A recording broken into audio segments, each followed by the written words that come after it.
अजीत पवार। अजीत पवार महाराष्ट्र के deputy CM, 1959 में इनका जन्म हुआ। आज सुबह, क्योंकि महाराष्ट्र में अलग अलग पंचायत चुनाव होना है, उसका ऐलान हो चुका है, तो अपने इलाके में उनको चुनावी प्रचार के लिए जाना था, चुनावी कैंपेन करनी थी। तो इसीलिए वो सुबह मुंबई से एक चार्टर्ड प्लेन से, जो VSR ventures private limited company की चार्टर्ड फ्लाइट है, लियरजेट 45, इसी लियरजेट 45 से सुबह 8:10 पर अजीत पवार ने मुंबई के छत्रपति शिवाजी नेशनल एयरपोर्ट से उड़ान भरी। इस प्लेन में उनके साथ उनके पर्सनल सिक्योरिटी ऑफिसर थे, एक साथ ही एक अटेंडेंट और 2 पायलट। दोनों पायलट कैप्टन सुमित कपूर और को पायलट शांभवी पाठक। 5 लोग इस प्लेन में सवार थे। 9 सीटर ये प्लेन और 2 इंजन इसमें। आमतौर पर छोटे प्लेन में 2 इंजन का मतलब होता है कि काफ़ी ठीक ठाक है। अब मुंबई से इन्हें बारामती पहुंचना था। मुंबई से बारामती की दूरी करीब हवाई रास्ते से 250 किलोमीटर है, 250 किलोमीटर। आमतौर पर यह दूरी अगर आप चार्टर्ड प्लेन से तय करते हैं तो मैक्सिमम 40 मिनट में आप पहुंच जाते हैं। तो 8:10 पर मुंबई से इस चार्टर्ड प्लेन ने उड़ान भरी और 9 बजे से पहले बारामती पहुंच जाना चाहिए था और बारामती में ही चुनावी रैली को संबोधित कर अजीत पवार को वापस आना था। मुंबई में मौसम साफ था और ATC ने क्लियरेंस दे दी। इसके बाद ये प्लेन वहां से उड़ता है और बिल्कुल अपने टाइम पर। अब बारामती सिर्फ 6 किलोमीटर की दूरी पर, रनवे साफ दिखाई दे रहा है, एयरपोर्ट भी साफ नजर आ रहा है। लेकिन तभी जब प्लेन नीचे की तरफ आता है, वहां कोहरा, विजिबिलिटी कम होती गई। ATC के साथ यानी एयर ट्रैफिक कंट्रोल के साथ इस प्लेन के pilot captain Sumit Kapoor contact में थे, संपर्क बना हुआ था। ATC ने क्लियरेंस दे दी लैंडिंग की और कहा आप रनवे नंबर 29 पर लैंड करेंगे। करीब 8:45 हुआ था सुबह के, ठीक 8:45। कैप्टन ने पहली लैंडिंग की कोशिश की रनवे नंबर 29 पर, जैसा कि ATC ने कहा था। लेकिन जैसे ही प्लेन ने हाइट छोड़ी और वो नीचे आए, तभी पायलट को रनवे ठीक से दिखाई नहीं दिया और उसकी वजह थी घना कोहरा। पुणे में और बारामती दोनों जगह उस वक्त कोहरा था। जब कोहरे में रनवे यानी कि हवाई पट्टी ही दिखाई नहीं दी तो फिर कहाँ लैंड करेंगे। पायलट ने रिस्क लिया नहीं, क्योंकि खतरा था उसमें और सही फैसला था। अब पायलट दोबारा हाइट की तरफ जाने लगा। इस दौरान में अब ये था कि रनवे नंबर 11 दोबारा अलॉट किया गया। अभी भी संपर्क में है ATC और प्लेन के पायलट कैप्टन सुमित कपूर। अभी हुआ कि 29 तो नहीं, आप 11 यानी कि 11 नंबर रनवे पर आप लैंड कीजिए। अब पायलट वापस प्लेन को मोड़ने की कोशिश कर रहा है रनवे नंबर 11 पर लैंड करने के लिए। लेकिन तभी उस मोड़ के दौरान प्लेन कंट्रोल से बाहर हो जाता है। एक तो हाइट बहुत कम थी, प्लेन काफ़ी नीचे उड़ रहा था और नीचे उड़ने के दौरान में अगर आपको इस तरह की मूवमेंट करते हैं बहुत सारे खतरे भी होते हैं। तो प्लेन का कंट्रोल जो है वो धीरे धीरे पायलट के हाथ से निकलता जा रहा है और प्लेन हवा में लहराते हुए इस रनवे से कुछ दूरी पर जो एक गांव है, उस गांव में एक खेत, उस खेत में लहराते हुए जाकर गिरता है और एक तेज धुएं का काला गुबार और आग की लपटें आसमान की तरफ उठती हैं। इस हादसे में प्लेन में सवार सभी 5 लोगों की मौत हो गई, जिनमें अजीत पवार, उनके एक पर्सनल सिक्योरिटी अफसर, एक अटेंडेंट और कैप्टन सुमित कपूर और को पायलट शांभवी पाठक, सभी की मौत हो गई। आग लगने की वजह से लाशें झुलस गई थी, पहचानना मुश्किल था। ठीक यही जनवरी का महीना था और 2 साल पुरानी बात है, 18 जनवरी 2024। 18 जनवरी 2024 को अजीत पवार जी ने एक ट्वीट किया था, जो अब X हो चुका है, और उस ट्वीट पर उन्होंने 2 लाइनें लिखी थी। आज के इस हादसे से अगर उसे जोड़ें तो बड़ा अजीब इत्तेफाक है। इस ट्वीट में उन्होंने लिखा था कि जब हम हेलीकॉप्टर या प्लेन से सफ़र करते हैं और हमारा प्लेन या हेलीकॉप्टर स्मूथली लैंड करता है तो समझ जाइए कि पायलट महिला है। 18 जनवरी 2024 अजीत पवार ने यह ट्वीट किया। ये वो ट्वीट है ओरिजिनल जो आपकी स्क्रीन पर है। इस ट्वीट के ठीक 2 साल और 10 दिन के बाद, क्योंकि आज 28 जनवरी और 18 जनवरी 2024 को ट्वीट किया था, इत्तेफाक से जिस प्लेन में सवार थे, जिस टारगेट प्लेन में अजीत पवार, उनमें महिला पायलट तो थी, लेकिन प्लेन स्मूथली लैंड नहीं कर पाया, क्रैश कर गया। अगर उन्हीं के ट्वीट के हिसाब से देखें तो महिला पायलट का मतलब उनका था कि अगर आप स्मूथली लैंड कर गए तो समझ लीजिए कोई महिला चला रही है। तो यहाँ कैप्टन शांभवी पाठक थी, लेकिन उस वक्त को पायलट थी और कंट्रोल कैप्टन सुमित कपूर के हाथ में था। हालांकि कैप्टन सुमित कपूर एक एक्सपीरियंस्ड पायलट थे। 15,000 आवर्स यानी 15,000 घंटे उड़ान भरने का उनका एक्सपीरियंस था, तजुर्बा था, जो अच्छा खासा होता है।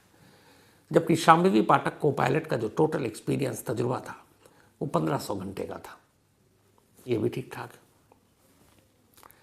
कैप्टन सुमित कपूर इससे पहले सहारा, जेट लाइट, जेट एयरवेज, इन सब एयरलाइंस में भी बतौर पायलट काम कर चुके, उड़ा चुके प्लेन को, तजुर्बेकार थे। अब सवाल ये है कि ठीक रनवे के पास आकर ये प्लेन क्रैश क्यों किया, इसकी वजह क्या है? तो जो एक्सपर्ट्स हैं उनका मानना है कि ये प्लेन टेक्निकल खामियों की वजह से, तकनीकी गलतियों की वजह से बिल्कुल क्रैश नहीं कर सकता। उसकी वजह बताते हैं। उनका कहना है कि इस प्लेन में 9 सीटर इस प्लेन में 2 इंजन थे और दोनों इंजन एक साथ फेल हो जाए ऐसा होता नहीं है। तो अगर एक इंजन में भी कुछ तकनीकी खराबी आई तो दूसरा इंजन संभाल लेगा, लैंड करा देगा। दोनों इंजन एक साथ फेल हो जाएं ऐसा मुमकिन नहीं है। तो इसीलिए इसमें टेक्निकल कोई फॉल्ट हो इसकी गुंजाइश कम है। तो फिर कैसे क्रैश किया? तो एक्सपर्ट्स का मानना है कि इसमें 2 ही चीज़ें हो सकती हैं। पहली है कि लो विजिबिलिटी, रनवे दिखाई नहीं दिया, और दूसरा जब एक पहली कोशिश की लैंडिंग की नहीं हुआ, फिर जो दूसरी कोशिश की उसके दौरान कुछ गड़बड़ी हुई और इस वजह से यह हादसा हुआ। एक एक्सपर्ट हैं जिनको 17,000 आवर्स का एक्सपीरियंस है, खुद पायलट है, इस प्लेन क्रैश पर उन्होंने ये रीज़न बताए कि टेक्निकल हो सकता है कि नहीं, लो विजिबिलिटी या फिर सेकेंड अटेम्प्ट में। लियरजेट 45 ये असल में एक अमेरिकन कंपनी बॉम्बार्डियर, इसने शुरू की थी। इस प्लेन को उसी ने बनाया, बॉम्बार्डियर। और सबसे पहले 7 अक्टूबर 1995 को ये पहला प्लेन बना था अमेरिका में। लेकिन 1995 में बनने के 3 साल बाद 1998 में अमेरिका के अंदर ही लियरजेट का पहला प्लेन क्रैश किया, लेकिन इसमें किसी की मौत नहीं हुई। उसके बाद से अब तक दुनिया में कुल 6 बार लियरजेट के प्लेन क्रैश कर चुके हैं।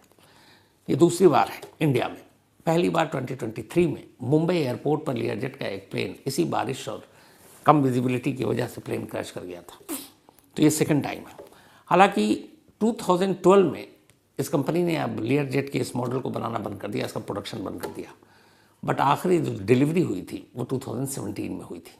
उसके बाद से ये अब ये इस मॉडल का प्लेन ही नहीं बन रहा है। पूरी दुनिया में 248 इस कंपनी के ये प्लेन है जो आज क्रैश किया था। आमतौर पर इस प्लेन का इस्तेमाल लोग चार्टर्ड या फिर प्राइवेट जेट के तौर पर करते हैं। 2 घंटे के लिए अगर आप ये प्लेन लेते हैं तो उसका किराया 8 से 10 लाख रुपए है। और जो VSR वेंचर्स लिमिटेड है जिसके तहत ये प्लेन उड़ा है इंडिया में, इसके पास इस मॉडल के लियरजेट कुल 7 प्लेन, अब उनमें से एक तो आज क्रैश कर गया, तो अब 6 बचे हैं। तो ये इसकी ये भी है, ये ज़्यादातर पॉपुलर इसलिए भी है कि एक तो डबल इंजन है और एक बार अगर फ्यूल टैंक आपने भर दिया पूरा तो नॉन स्टॉप 3700 किलोमीटर तक का सफ़र आसानी से तय कर सकता है। तो इसीलिए ये लोगों में मतलब इसकी डिमांड भी है। जो बड़े बड़े लोग इसमें VVIP ट्रैवल करते हैं चुनाव में या बाकी इस तरह की रैलियों में, आमतौर VVIP या पॉलिटिशियन या बिजनेसमैन इसका यूज़ ज़्यादा करते हैं। अब जो DGCA यानी कि डायरेक्टरेट जनरल सिविल एविएशन, उसने इस हादसे की जांच के आदेश तो दे दिए हैं और 2 से 3 दिनों में शुरुआती रिपोर्ट आ जाएगी। तो एक प्लेन क्रैश की वजह से आज अजीत पवार जी की और उनके साथ दोनों पायलट और 2 और लोग, 5 लोगों की मौत हो गई। लेकिन ये पहला मामला नहीं है अपने देश में। अपने देश में आज़ाद हिंदुस्तान में जो पहला प्लेन क्रैश जिसमें एक बड़े पॉलिटिशियन या बड़े नेता की मौत हुई थी वो 1980 यानी आज से 46 साल पुरानी बात है। 23 जून 1980, 23 जून 1980 की बात है। संजय गांधी, तब इंदिरा गांधी प्राइम मिनिस्टर थी और संजय गांधी एक पावरफुल पॉलिटिशियन माने जाते थे। 1980 में वो कांग्रेस के जनरल सेक्रेटरी बना दिए गए थे, महासचिव। उन्हें प्लेन उड़ाने का बड़ा शौक था और वो ट्रेनिंग एयरक्राफ्ट से सफदरजंग जो एयरपोर्ट दिल्ली में है वहाँ वो अक्सर जब मौका मिलता तो जाकर वहाँ प्लेन उड़ाने की प्रैक्टिस किया करते थे। 23 जून 1980 की दोपहर को सफदरजंग के फ्लाइंग क्लब से एक पिट्स S2A विमान, जो ट्रेनिंग विमान है, जो सिखाने के लिए लोग उड़ाते हैं, उसमें संजय गांधी बैठे थे अपने इंस्ट्रक्टर के साथ और ये दोनों हवा में थे। 10 मिनट तक हवा में रहने के बाद संजय गांधी ने अब प्लेन को एक तरह से कलाबाजियाँ देनी शुरू कर दी और इसी दौरान जब ठीक 12 मिनट हुए तो जो उनके इंस्ट्रक्टर उनके साथ थे सुभाष सक्सेना, तो ये हवा में कलेबाजी कर रहे थे, मतलब एरोबेटिक स्टंट जिसे कहते हैं। 12वें मिनट में उसी कलाबाजी के दौरान अचानक प्लेन से संजय गांधी का कंट्रोल खो गया और उनके इंस्ट्रक्टर का भी, और ये प्लेन हवा में लहराता हुआ सीधे नीचे सफदरजंग के करीब ही एक 5 स्टार होटल है, अशोका होटल, उसके ठीक पीछे एक नीम के पेड़ से जाकर टकरा गया। प्लेन पूरी तरह से क्रैश। संजय गांधी का जो शव है वो उस मलबे के साइड से करीब 4 फीट दूरी पर मिले। जब इंदिरा गांधी को इस प्लेन क्रैश की खबर मिली, वो बदहवास एम्बुलेंस में बैठकर मौके पर पहुंची थी, सफदरजंग, जहां पे प्लेन क्रैश किया था। तो ये पहला प्लेन क्रैश था जिसमें एक देश का एक बड़ा और ताकतवर नेता जिसकी मौत हुई थी। और जब संजय गांधी की मौत हुई तब उनकी उम्र सिर्फ 33 साल थी, 33 ईयर ओल्ड। इस हादसे के करीब 21 साल बाद एक दूसरा हादसा हुआ और एक और बड़े नेता की मौत हुई। इस हादसे के बाद उस स्पॉट पर मैं भी मौजूद था, शायद आपको पूरी कहानी भी सुनाई है। 30 सितंबर 2001 की बात है। माधवराव सिंधिया, चुनाव का वक्त था, यूपी में चुनाव था, उन्हें कानपुर में एक चुनावी रैली में हिस्सा लेने के लिए जाना था। तो दिल्ली के AC पालम एयरपोर्ट, जो कभी सफदरजंग एयरपोर्ट हुआ करता था, वहाँ से एक 8 सीटर चार्टर्ड प्लेन में उनको जाना था। अब चूंकि इलेक्शन रैली में जा रहे थे तो आमतौर पर पॉलिटिशियन इलेक्शन रैली में जाते हैं तो जो पॉलिटिकल कॉरेस्पॉन्डेंट या रिपोर्टर होते हैं उनके अपने साथ ले जाते हैं कवरेज के लिए। तो उसमें माधवराव सिंधिया, उनके पर्सनल सेक्रेटरी 2 और साथ ही 4 जर्नलिस्ट और 2 पायलट, कुल 8 लोग सवार थे इसमें। तो जब ये प्लेन यहाँ से दिल्ली के पालम एयरपोर्ट से 30 सितंबर 2001 की दोपहर 12:49 पर उड़ान भरता है, कानपुर जाना था। उस दिन बारिश हो रही थी और इत्तेफाक से उस दिन कानपुर में मैं भी मौजूद था। मैं एक जुर्म शो आया करता था आज तक पर, उसको कवर करने के लिए गया हुआ था। 12:49 पर ये प्लेन उड़ता है और करीब करीब 45 मिनट या 1 घंटे के अंदर प्लेन का संपर्क जो है ATC से टूट जाता है। उसका काफ़ी देर लगता है कि ये प्लेन कहाँ है, कुछ पता नहीं चल रहा है। इस प्लेन में जो 4 जर्नलिस्ट सवार थे उनमें से 2 हमारे आज तक के थे। एक हमारे पॉलिटिकल कॉरेस्पॉन्डेंट रंजन झा और दूसरे कैमरामैन गोपाल बिस्ट, जिन्हें हम गोपाल दादा कहते थे। साथ ही 2 और ब्रेन के जर्नलिस्ट थे, एक अंजू शर्मा और एक संजीव सिन्हा। इन दोनों को भी मैं अच्छे से जानता था। तो प्लेन का ATC से संपर्क टूट गया, कुछ पता नहीं चल रहा है। दफ्तर में यहाँ हमारे यहाँ भी ये था कि खबर आ गई, प्लेन कहाँ है। डर तो यही था क्रैश कर गया। तो मुझे याद है कि मैं शूट कर रहा था और मेरे कैमरामैन थे मनीष माथुर, और हमें ऑफिस से फ़ोन आया कि कानपुर में तुम सबसे नियरेस्ट हो और एक खबर आ रही है कि शायद मैनपुरी के पास किसी प्लेन को गिरते हुए गांव वालों ने देखा है, तो तुम वहाँ भागो। तो हम दोनों गाड़ी से निकल पड़े, होटल में सामान छोड़कर अपना वहीं।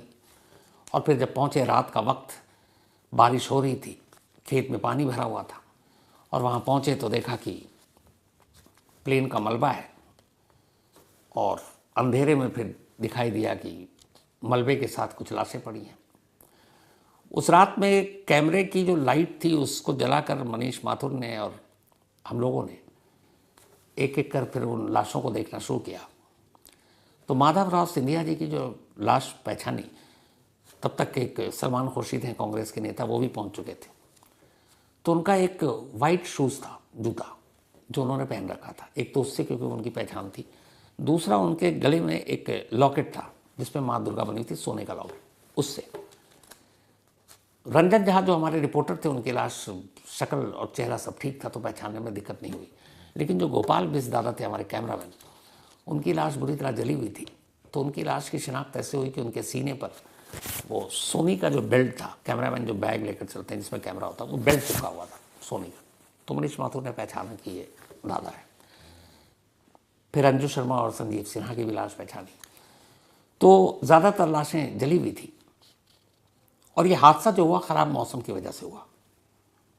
और कहते हैं कि पायलट उस वक्त कह रहा था कि मौसम ख़राब है, इस वक्त उड़ान नहीं भरते हैं, लेकिन कई बार लोग ज़बरदस्ती भी करते हैं।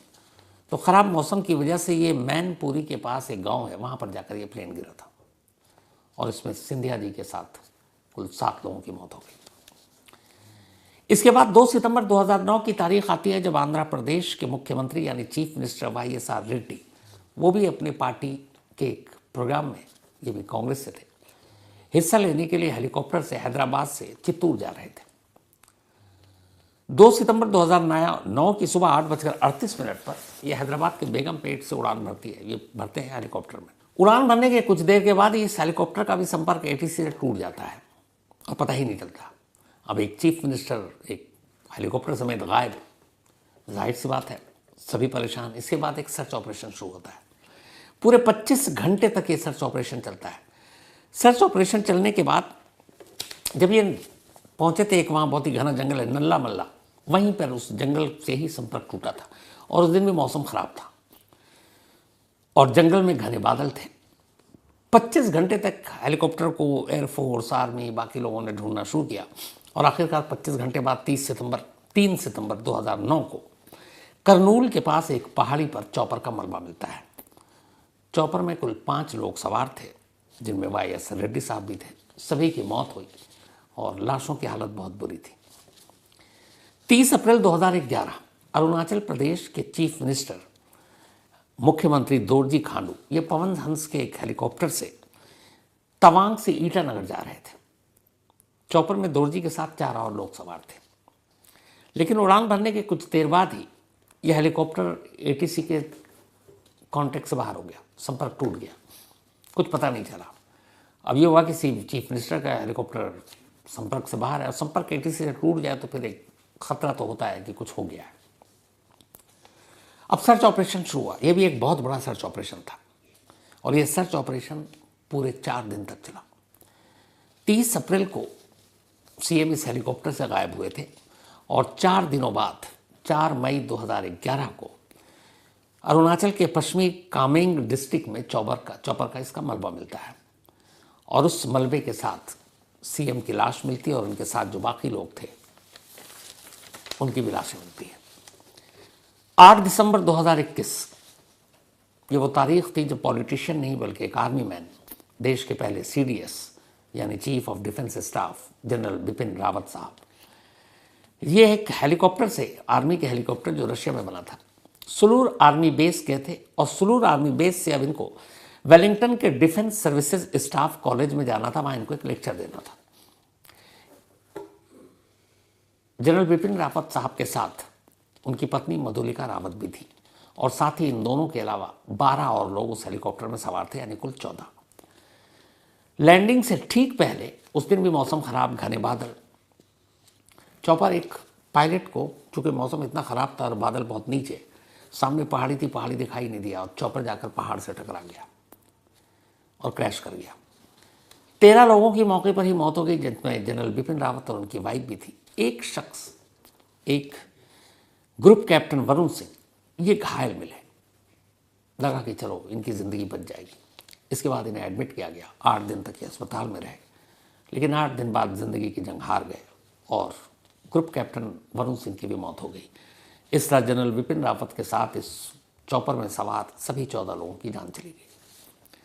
3 मार्च 2002 को लोकसभा के अध्यक्ष स्पीकर जीएमसी बालयोगी आंध्र प्रदेश के पश्चिम गोदावरी जिले से एक हेलीकॉप्टर से ही हैदराबाद जा रहे थे। हैदराबाद मौसम खराब था, बादल घना, और इसी खराब मौसम के चलते कैकालूर के पास ये चॉपर एक नारियल के पेड़ से टकरा गया और इस हादसे में जीएमसी बालयोगी समेत कुल 3 लोगों की मौत हो गई।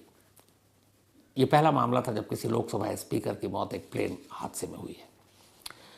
12 जून 2025, अभी पिछले साल की आपको बात याद होगी, एयर इंडिया की फ़्लाइट जो लंदन जा रही थी अहमदाबाद से, और इसमें विजय रूपानी जी अपनी बेटी से मिलने लंदन जा रहे थे।